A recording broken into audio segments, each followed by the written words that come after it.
Hello, everybody, and welcome to our podcast called Road to the Ashes, and this is episode 8. And joining me for episode 8 is a man that dug deep in the 2005 Ashes series, and we're going to go through that series. Former Australian fast bowler Brett Lee. Bingett, great to have you along, buddy. Nice to be here. And a man that was involved in that 2005 series. He captained England all the way from the UK. It is a very warm welcome to Michael Vaughan. Vaughanie, great to have you on once again. We're going to talk about the 2005 Ashes series because I know that's what you want to bring up and talk for a long period of time. But first up, the news coming out of the UK, Ben Stokes has withdrawn from that India-England Test series. Was that a shock for you? Did you see that coming? Yeah, good evening, everyone. Yeah, it was a big shock to everyone. I think first and foremost, we all know Ben Stokes as being this cricketer, this human being that can pretty much cope with everything. From being on the field, he played under the utmost pressure, delivered, in my opinion, probably the greatest ever innings by an Englishman in an Ashes series. That innings in 2019, the World Cup final. So we know that he can cope with the pressure. The one thing about Ben is 100 miles an hour. Everything he does is at 100%, and that's in training, in his life, on the field. And I think he's probably caught up with, he had that finger injury. He broke his hand in the IPL and he came back to play for Durham. Then he got thrusted into the England setup because of the COVID issue. He had to go and captain the one-day series against Pakistan. And I know his finger's not right, so I know he's been frustrated that the finger's not healed as well as he thought. And then with being another bubble, the intensity of what this COVID issue has brought to the cricketers, he's decided he needs a breather. It did come as a shock, but I think it's also a wake-up call, BJ, that if Ben Stokes is struggling, with the kind of character that we know that he is, we have to listen. These players are going through a lot, not just England players, but a lot of sports people around the world. They're giving us great entertainment. We're sitting back home and turning the TVs on and expecting all of these sports people to produce magic all the time. And they're all pretty much in bio bubbles and not being able to get away from the pressures of performance. So Ben Stokes can't just go to the cinema. He can't go to a restaurant. He can't do normal things with his kids because, these players have been kept in quite a strict bubble for a long period of time. So, yeah, it was a shock. But I think it's a wake-up call to many of us that these sports people are going through quite tough times at the minute. Do you think also, Vaughanie, the fact that it's been a tough 12 months for Ben Stokes. He's a superstar. He's a world-class cricketer. We know that. But the passing of his father last December, had to fly back to New Zealand to spend some time with him. That must have had a huge bearing on the call he made as well. Yeah, I think you're right, BJ. I mean, again, we can't speak on behalf of Ben, but that grieving process that you need to go through when you lose a loved one. Has he gone through that yet? He's not been able to go and see his mother, just to give her a hug and just spend some time with her. So I think there's many things that are in this equation. There's obviously the grieving, there's the loss of his father, there's the finger injury, there's bio bubbles, there's the 100% that he gives absolutely everything, and maybe that's just caught up with him, and he just has to have a look at himself and go, do you know what? I've just got to calm down a little bit and not be 100 miles an hour every single day of my life. Joe Root spoke yesterday, and I thought he spoke brilliantly, and he just said, I just want my mate to be okay. Yeah. Not the cricketer, just his mate. And I think that's the message that we'll all send, that Ben Stokes, the cricketer, is incredible. We love him, but we just want him to be okay. And just a reminder that, he is a human being. That's all he is. He's a human being that can do extraordinary things on a cricket field. And hopefully over the next few weeks he gets better. I don't think we'll see him this English summer. Fingers crossed that we see him in the T20 World Cup and obviously later down the line in the Ashes series. Well, I think you're right. We take it for granted basically that our sports people just get up and we expect them to do big things out on the field. Vaughanie, how real is it, do you think, that this Ashes series coming here in Australia is under jeopardy if the England players have to quarantine? I've got to be dead honest here, BJ. They're under huge threat. And people may be thinking that the England players and team are overreacting. I'll just take you through the time frame of what's happened with the England team. they've pretty much been in a buyer bubble for 18 months. So last summer, the English summer, they spent the whole summer locked away at 2 grounds. They were at Southampton in the hotel down there at the Aegeus Bowl, and then they moved to Old Trafford at the Hilton there. They lived at the cricket ground. Jimmy Anderson lives 2 miles away from Old Trafford. His girls and family lived 2 miles. He wasn't allowed to see them. He had to stay at Old Trafford. They then went on tour to Sri Lanka, again back into a buyer bubble, South Africa, back into a buyer bubble. They had a little bit of time at home at Christmas, but not a lot. And when they were at home at Christmas, it was locked down over here, so you weren't allowed to do anything. You weren't allowed outside of your house, really. You could go to the shops, but there was nothing open. They then obviously toured India for a long period of time, had to go there early. I think 2 quarantine periods, 1 in Sri Lanka and then obviously 1 in India. Some spent a bit of time in the IPL. Again, that's always the debate, isn't it? The IPL, why did they go to the IPL but don't able to do other things in international cricket? Then they've come back here, and when they came back here, it was still locked down. And since our country has been opened up, these England players have been restricted once again. And from yesterday, for the Indian Test match series, they're back in a bubble where they go to ground, back to hotel. They're not allowed to do normal things. So unless things change, you know, I'm sure the families will be allowed in. You know what happened with the Indian series last year, but it's not just getting the families in, BJ. You know, if you've got a young wife or a young partner and 2 or 3 kids, are you really expecting your young kids to go and spend 2 weeks in a hotel room, not being able to go out? That'd be a nightmare. Not potentially having a balcony, to have any outdoor space. Are you expecting them to do that? And I really do think at this stage, and I'll ask you 2 guys, do you want to see an Ashes series potentially where 5 or 6 of the England best players are not going to come because they'll pull out because they're a part of all the 3 formats? They'll go to the T20 World Cup, they'll go to the IPL, and someone like, you know, Josh Buttler, Jofra Archie goes, you know what? I'm not going to spend Christmas and New Year away from home. No way am I going to do that, with the fact that I know that my family are going to have to go through those 2 weeks of quarantine. So I think a lot has to change. I really do. And I don't think it just is, oh, the families will be allowed in. I think the quarantining may have to change. And that's obviously saying to your government that you have to change the rules and the restrictions, which is a very, very difficult decision for the government to make. Well, Brett, I think we don't realise that. I mean, in Australia, we're locking down. In the UK, they're open and they're able to do what they want, but they've got to restrict, obviously, sports people. But it could get to the stage here in Australia where if a certain state allows England players to come, not quarantine, they could hold the first test. May not be Brisbane, may change. Well, I don't think it matters where it is, as long as we can play some cricket. And you've got to think too, the general consensus from the public was always cricketers, they're overpaid, they're whinging, they have to spend time in a buyer bubble, so what? That's what they have to do. But when, as Vaughanie mentioned, 18 months is a long time, and we've spent pretty much the entire, you know, Australian winter in lockdown, homeschooling. I tell you what, a lot of people in Sydney are going, this is hard, this is tough. So when you combine that, the 18 months away from their family, it's really hard. I would say absolutely, open it up, have it in a secure place where they can bring their families out, because we want to see Test cricket. Make it safe, of course, but we want to watch some Test cricket. So Vaughanie, just to put it in a nutshell, what is going to be a threat to this Ashes series? If they can't do that and they have to quarantine, you don't think it'll happen? No, but again, I'll ask you guys, do you want to see an Ashes series where there's half an England team? For me, Ashes cricket is, particularly in Australia, you know, England supporters come. And I know that's not going to happen. So I think the England team have gone, you know, that's fine. That's not an issue. But, you know, an Ashes series for me, the supporters coming over, you get your team over there and you just give it everything. It's always hard playing in Australia. It's difficult. England don't win down under that often. 2010, 11, 86, 87. You know, they're the times in my lifetime that we've gone down there and won. So it's a long shot that England with their best team would beat Australia. We know that. But, you know, we don't want an Ashes series. We don't want to be calling an Ashes series in December with half an England team. Yeah. We just don't want that. So hopefully Cricket Australia, the government, the ECB, there's a long way to go between now and then.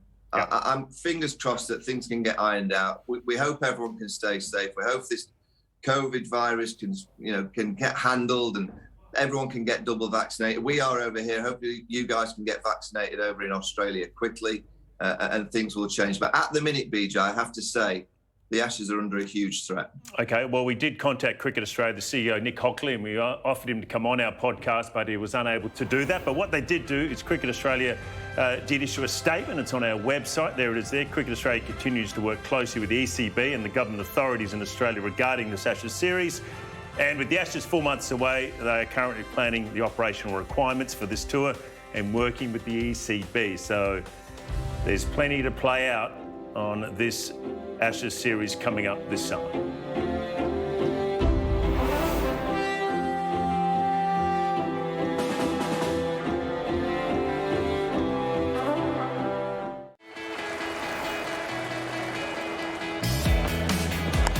In the air, out, got him, first ball, that's 500 for McGrath, wonderful cricketer, first ball off the tee, Glenn McGrath has 500. That's another edge and gone, got him, beautifully caught by Vaughan, taken very low, McGrath is amongst them. Bowling, kept a little low, McGrath is on song here at his very best. Vaughan fought, but he couldn't keep out the master. 18 for 3, and McGrath, I don't know that I've ever seen him bowl a better spell.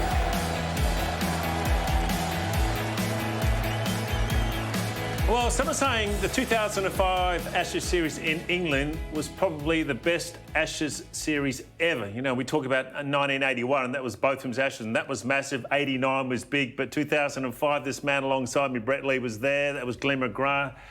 He took 500 Test wickets in that Test match at Lords. He took 9 for 82. That was a big day and a big Test match. Big day for him, and I reckon the reason why he got that 500th Test wicket was because he had the highlights in the hair, McGrath. He went there, he got Mate, the all blonde did. locks. Well, we all did, yeah.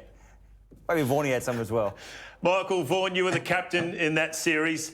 Can I take you back to the first Test match? You bowled Australia out for 190 in the first innings. You guys would look pretty confident, but losing that first Test match at Lords for the start of the series, how tough was it to come back?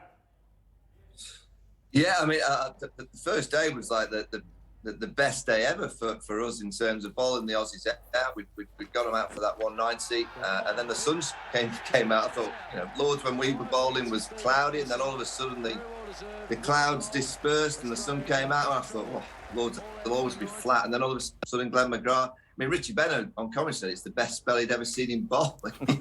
He had us on toast. I'll be dead honest. In that first Test, we'd been built up as this young England team that had a great chance, and then the Aussies just kind of rolled us over. The one thing that I took from the first Test is that not one of the Aussie batters got 100. You know, and I always thought that at the start of Ashes series, 2, 3, 4 or 5 generally Australian batters climbed into 100. So that was a positive. We got 20 wickets. Kevin Peterson made debut, got 2 50s, attacked Warney and McGrath. But, you know, I was disappointed in the first Test. I thought we were a bit timid with the bat. I thought we were a little bit frightened of trying to kind of show the Australians that we could be aggressive and quite attacking with the batting hand. With the ball and in the field, I thought we were very good. But with the batting hand, there was a few words said afterwards in the dressing room that we were going to arrive at Edgbaston for the second game and be a bit more aggressive with the batting hand. And, the Aussies were too good, and all the papers, everyone. I think Ashley Giles was written off in our side. I think Dave Houghton, the ex-barman, said we were a 10-man team. There's no point in having Ashley Giles in the side. So we got Kane, we got a load of abuse, but that's the nature of the beast in an Ashes series. Great winning the first Test match, Brett. How confident were you guys going into the second Test match then? Well, Vaughan mentioned the word dressing room, and I don't want to use the word cocky, but I'll say absolutely full of confidence where the Australians after we won, because we all thought that we'd go over there. If we win the first Test, we hadn't lost there in 30-odd years. Yep. We have to win at Lords, the home of cricket. We win. And then after a while, we sort of go in to celebrate with the English cricket team, knowing that they weren't going to be there. But we've walked in. Oh, where's Vaughan? Where's KP? Where's Freddie? The place there's no one there. And we've celebrated. I think bad karma. We've sprayed the locker room and we've had a bit of fun. Bad Aussie. Bad karma from us. We've thought that if we play the style of cricket that we can, we should go on to win at least 3 or 4, maybe 5-0. 5-0. Wasn't to be, was it? Well, that would be Pidgey McGrath. OK, Vaughan, we go to the second Test, Birmingham. McGrath rolls his ankle, stands on the ball. Michael Kasevich comes in, Ricky Ponting wins the toss and he bowls. You were laughing, you were smiling, but you would have bowled first if you won the toss, wouldn't you? What do you reckon? The only way you can beat that Australian side is by batting first, generally. I mean, you go back to the first Test match, you bowled the Aussies out for 190 and still got absolutely hammered. You had to bat first with Shane Warne in the side, and yeah, it was a bit of a chuckling moment when I heard Ricky say, "We'll have a ball." No, I don't think I've ever grabbed a Captain Sanders cricket all my life. Just thank you very much, Rick. We'll take that, but. 2 days before, I took a big gamble. I got all the team in the team room at Edgbaston and basically said, "Look, when Warne and McGrath bowl, I just want us to take them on. I want them to be ultra aggressive. I just want, if Straussy and Triscothick are in when Warne comes in to bowl his first over, just try and whack him for 60. Just take him on." It was like a bit of a gamble that I wanted to send a mindset into the team that I wasn't too worried about us failing. I just wanted us to go down with an aggressive, positive mindset. One thing that I didn't put into the equation was that tactical manoeuvre of putting that cricket ball on the outfield at 9:30 for Glenn McGrath to fall over it. That was John Buchanan, our coach. I think, Vaughan, the thing that Ricky Ponting tried to do, like in hindsight, you'd go back, you'd go, well, Australia should have batted first, of course, right? But I believe the actual mindset was to try to set the tone to England or say that even though we lost our big dog, we can still dominate against England. We're playing some really good cricket, had a good win after the first test. Doesn't matter if we bat or bowl first. Even though we've lost Pidgey, we can still go out there and take wickets, but it wasn't to be. It wasn't to be, you're dead right. It was a stinking decision. Let's be honest. Well, the bowled probably not well. I'll say now, if it had batted first, you mentioned 4 or 5-0, it would have been 4 or 5-0 that Ashes. We'd have been gone. That pitch spun square. It spun square. There was a little bit of moisture on top, but underneath we knew there was a lot of dry nature underneath that surface. Would have been good to bowl last. Around, All right. Well, let's get down to the nitty-gritty. Look, one of the great test matches, no doubt about it. Let's get down to the nitty-gritty, Vaughnie. 15 runs to go. Brett Lee, Michael Kasevich. Do you think you were done and dusted? Yeah, because of him who sat next to you. He kept on getting peppered. I bet he still got bruised from Freddie Flintoff hitting him on that left shoulder and those left ribs. Yeah, I mean, and Simon Jones dropped that chance at third man. Yep. You know what it's like in a tight game. You know you're going to get a chance. It might be a run-out chance. It might be a catch. That catch down to Simon, I thought that's it. That's the moment. But you keep going and you just hope. You just hope for that element of fortune. And, we got that element of fortune. I think he only had one hand on the bat, didn't he? Is that right? Yeah, look, is that right? I think in this day and age, you'd have to say it wasn't out, but you have to give it out. I think Billy Bowden. It should have been Billy Birmingham. Billy Bowden made the right call. But the thing that I can actually recall from that day was 107 we needed to get. I think it was on that last day. But then all we could hear was the Barmy Army. They're all yelling and carrying on. We get down to 50 runs and the shush went over the crowd. And then we hear the Fanatics, the Australian support group, or as Andrew Simon calls them, the Fantastics, right? Gets down to 12 runs and we thought, we've got these guys. And then that drop catch, I thought, we're home here. But, to me, I get asked this question a lot, even 16 years down the track. That was one of the best series I've ever played in that particular game. Even though that we lost, just the sportsmanship, the way it was played.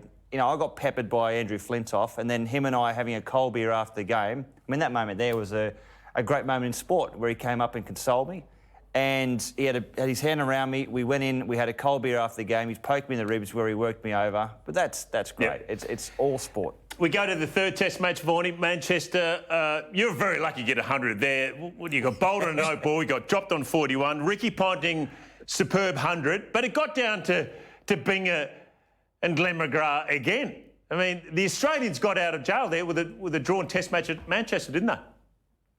Yeah, I mean, at Edgbaston, when we had those beers that Binger mentioned, I was always saying to the players, just remember that they are humans. That's all they are. They're just a set of human beings that play cricket really well. And by having a few beers with you Aussies after Edgbaston, I think the players realised that.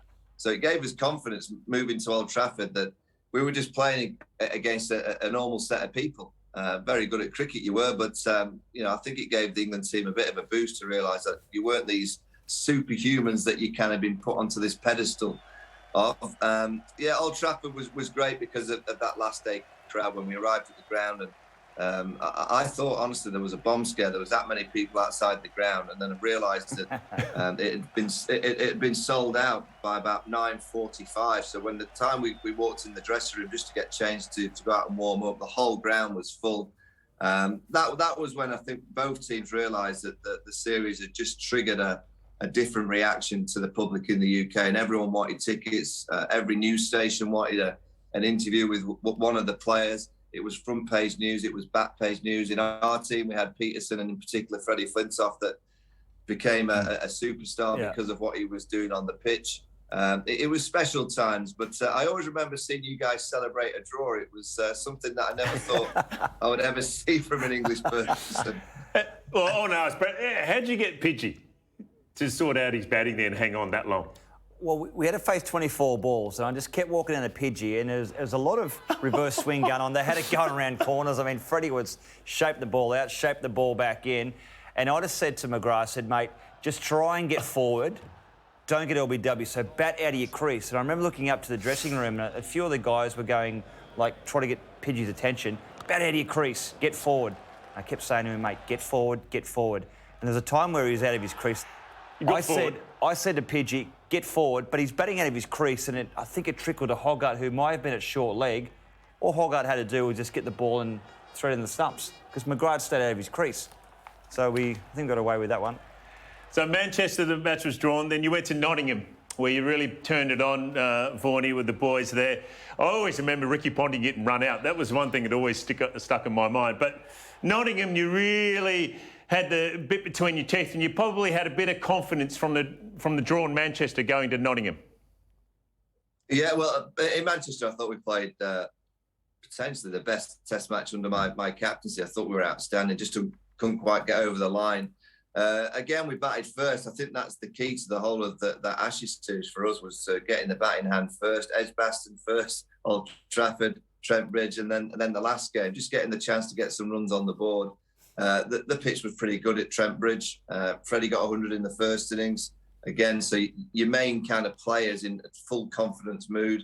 And Simon Jones from six for at Old Trafford swung it round corners in that first innings at Trent Bridge. I don't remember seeing an England bowler swing it as much both ways with any real kind of ease of effort. He was just kind of just releasing out the hands. And we had a team confident. You know, I was walking in the dressing room and they were just ready. They were ready to play. They were ready to perform. There was no talk of fear anymore. There was no talk of worrying about any of the Australian players. It was right. We know what we need to do. We've just got to try and deliver this skill. Hard one for Australia to back up after that when you go to the Oval. That was a drawn Test match, but it was one that Australia needed to win. Ricky and the boys, were you nervous going into the Oval Test match? Can you remember? Yeah, there was definitely nerves there, but we're also anxious and we're also excited about the fact that we can still turn this around. You know, you think about the 05 Ashes series. To me, there were match winners on both sides, and you don't often see, you know, most of the players that take the field are all potential match winners. So that was really exciting. The issue that I had with Andrew Flintoff is that when he'd be bowling, I mean, this guy's 6'6", he's got massive hands, but when he'd run down and bowl a bouncer at you, all I could smell was Red Bull. I mean, he was crunching about 15 Red Bulls a day, wasn't he, Vaughnie? He was flying when he's running the bowl. He's bowling 95 mile an hour at good pace and good areas. You talk about Ben Stokes, you talk about Ian Botham, Andrew Flintoff. He was the Ian Botham in that series, wasn't he, Vaughnie, in 2005, Andrew Flintoff? Yeah, he was phenomenal. I mean, you know, with the bat in hand, he was great. He caught some good catches. He bowled a spell at the Oval. It was a spell on I think it was the fourth morning, where we knew we had to get Australia out because it looked like they were going to get a lead. If they'd have got a 100-run lead, it'd have been a tougher, obviously, last day for us. But Freddie just said, I'm going to keep bowling until I bowl him out. He got 5 because he just kept on going from that pavilion end. And we ended up, obviously, being at parity in the first innings, which gave us more confidence with the bat because every run felt like 2 runs ahead of Australia. And then the blue-haired Kevin Peterson decided to rock up on the last day and produce an incredible innings. I mean, we knew he had talent. We knew he was a real high-class player, but I don't think any of us realised, you know, that he had that in his locker so early into his Test match. But only his 5th Test match, and he produces one of the innings of all time. A bit of fortune. He had a few chances that went down, and you peppered him, Binger, just before lunch on that last day. I know he came into the dressing room at lunchtime. He was shivering. He was shaking like a leaf. Well, I bounced him. He hooked me about 4 rows back. I bounced him again, hooked me about 20 rows back, and he blew me a kiss and winked at me. And this is a guy with blue hair. I'm thinking, who is this guy? I mean, those celebrations when you win, you had not won a series since 86, 87, Vaughnie. As captain, was it the biggest moment of your life? You look back on it now? Oh, yeah, sporting life, without any question. I mean, I'd been brought up seeing Australia hammer England, in the 90s when I was a young pro at Yorkshire. I've said it many times to you guys, all my heroes and the way that I played my cricket was from Australians, because, I really admired the way that Australia played cricket in the 90s, early 2000s, from Darren Lehman, Greg Blewett, Matthew Elliott coming to Yorkshire to play as overseas players, Michael Vaughan. They're the kind of players and the people and the mindsets that I was trying to grab onto. So then to go on and win the Ashes series in 2005 against that great Australian side was tremendous. And, the parties, the celebrations, we didn't really realise how much, it kept, because you try and stay away from the outside world when you're in, that kind of high-pressured zone of being a player. But it didn't really hit home until the next day when we had those celebrations. And people said, we went over the top. We don't give a hoot. It was a great party. We don't give it. It was one of those times that I just hope that sports people these days can get away with doing what we did. You win a big tournament, get that. It's a small trophy, but it means so much. And you can have the most almighty party for a few days. I hope that's still allowed to happen. Well, it's hard to celebrate when you're in your own room, isn't it? Exactly right, mate. Exactly, yeah, correct. You regained it. You won it 2-1. One of the most epic Ashes series I think I've witnessed in 2005. Thanks for your time today. I really appreciate your comments, and take care and look after yourself. Thanks for coming on. Cheers, guys. Thanks a lot. Michael Vaughan from the UK. That would have been a hard pill to swallow. Yeah, look, it was. But, it's 16 years down the track, and the reason why we're still talking about this wonderful series was because it was a fantastic series, the way it was played. Let's hope that we have another series like that, and why not be this year? Exactly. Good on you, mate. Thanks for coming on. Thanks. And thank you for watching, and thanks for listening. And don't forget, a reminder, you can subscribe to the Road to the Ashes podcast on your favourite podcast provider. We'll see you next time.